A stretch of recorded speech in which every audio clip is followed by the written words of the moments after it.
If I were to tell you that you should try a game that was 13 years in the making, I'm pretty sure you would be skeptical, and I can't help but wonder why. But the truth is that the time between Alan Wake 1 and Alan Wake 2 really allowed the developers to hone in on their craft while also taking note of current genre trends and styles to ensure that Alan Wake 2 delivers on the 13-year wait, and they definitely pulled it off. Hello and welcome to Switch Scheme. In this review, we'll be looking at Alan Wake 2, taking a look at the story, gameplay, graphics, music, sounds, and value. If you like the content, drop a like and subscribe. If there's any game you want me to review, let me know in the comments below. Now I know this game is not on the Switch, but survival horror is my favorite genre, and I was really looking forward to this one, so let's go. Alan Wake came out in 2010, after itself was in its own development hell, if you will, for 5 years. When the developers announced that they would finally be bringing Alan Wake 2 to the current gen, I was admittedly skeptical to the point that I didn't even pay attention to any news regarding the game. One of the coolest parts about the game's story though is that it acknowledges this 13-year gap. The story shows the titular author trapped in the alternate dimension trying to figure out a way to escape. As he writes his stories down, they in turn alter the outcome of the dimension that you and I would be more familiar with. This is where Detective Saga Anderson comes into play. Much like Cole from the 2021 Mortal Kombat movie, she's inserted into the story to act as a surrogate for the player, to catch them up on the lore and the story, and experience everything for the first time along with the character in the game. I really appreciated this idea. I played the original Alan Wake a long time ago, and although I do remember some aspects of the story, being completely blind in this would have been quite the shock to the system. Both characters traverse their realities in two different styles. Saga's storyline feels more like a cross between Wrong Turn and Blair Witch, while Alan's is extremely psychological and bizarre. Not that both realities don't intertwine, but there's a stark difference between the two, which I found really fun. I will say that the story starts off slow. It's almost an hour before you can even acknowledge that this game is a third-person shooter. But this initial hour serves a strong purpose setting up the crazy world that you are about to explore. And although for some the slow start will aggravate, I assure you it becomes well worth it if you can immerse yourself into the story. Do you remember when I said earlier that the developers really took cues from modern games in their survival horror genre? Well, that becomes very apparent here in Alan Wake 2's combat and third-person camera. The combat, movement, and even some of the atmosphere will instantly remind you of the Resident Evil remakes we've had lately. And this comes with high praise, as those games are perfecting the balance between survival horror, compelling storytelling, and action. Alan Wake 2 is no different. Both characters have hubs that they explore in their campaign, and the two worlds will eventually cross together where you can jump between them with the use of an item.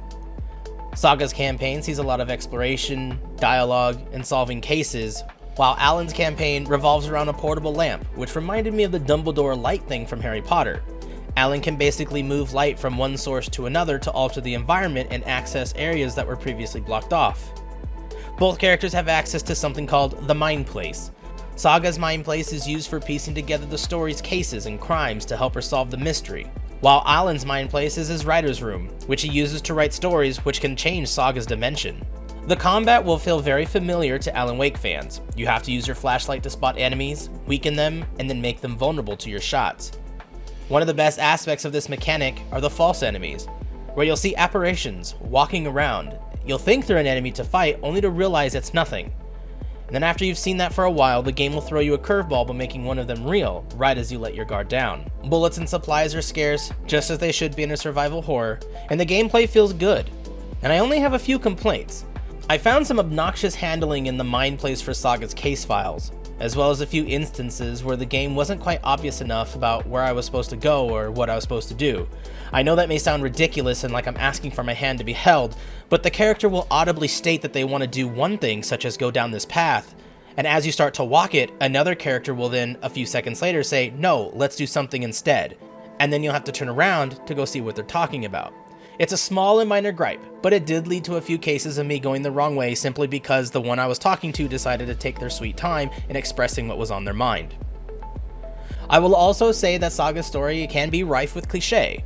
Padlocks and breaker boxes. It's not the worst, but after playing other survival horrors such as Resident Evil 2, moments like these stick out like a sore thumb because we've seen these exact same puzzles before. Another gameplay aspect that didn't bother me at all, but I will note that the extreme difference in how the two campaigns operate may not win over some players. There's a pretty big change to the pacing and style of Saga's versus Alan's, and some may find it jarring bouncing around. The graphics in Alan Wake 2 are top notch. The blacks are dark and the lights shine bright. Things that should be wet look wet, and things that should be bloody look disgusting, just as they should. I didn't run into any graphical issues during my play, other than a funny instance where my character clipped through some leaves rather than moving them naturally, but I wasn't able to recreate the issue, so I'm not sure if it was just my graphics card not rendering in what was supposed to be there. The game is very generous with the graphics options as well, letting you really alter your game to fit your system. And if you happen to be on console, they have a performance versus quality setting that give you the option of how you want to play. Overall, the graphics are a win. And we cannot praise the graphics enough without talking about the lamp that Alan uses to move light around. It really showcases the game's lighting and makes the world feel real. The music and sounds of Alan Wake 2 are pretty decent. The atmospheric hums, drums, whispers, and footsteps all do a great job of making you feel uneasy with every new corner you round. The game benefits 100% from using headphones, and there are quite a few moments where the sounds can help you, or they will scare the ever-loving out of you. There are some moments, however, where they rely a bit too heavily on the sting, if you will, and being an avid lover of horror movies, they don't get the same jump out of me like others. And, to be honest, they become kind of cliche on their own. To be fair though, a jump scare's success is 90% the sound that accompanies the visual, so I can't really judge them on this one. The guns sound good here, basic, but good. When you hit an enemy, it sounds chunky, like you can hear the bullets smashing through flesh, and I really appreciate the detail of making combat feel weighted down. The voice acting was great, and I didn't notice too many bad line reads that would take you out of your zone.